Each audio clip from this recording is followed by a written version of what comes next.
Hello everyone, welcome back to Tech TV and another easy to follow tutorial on Bigo Live.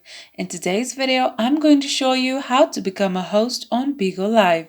So please make sure to watch till the end.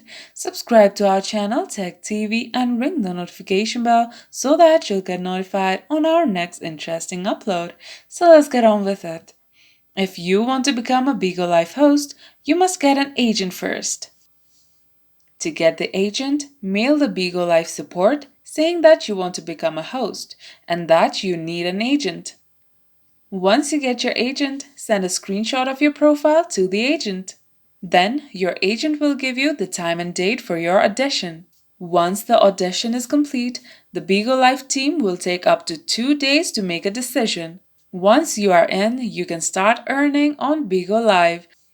And that's how you become a host on Bigo Live. If you liked the video, please leave a like and let me know if you thought it was helpful in the comment section down below.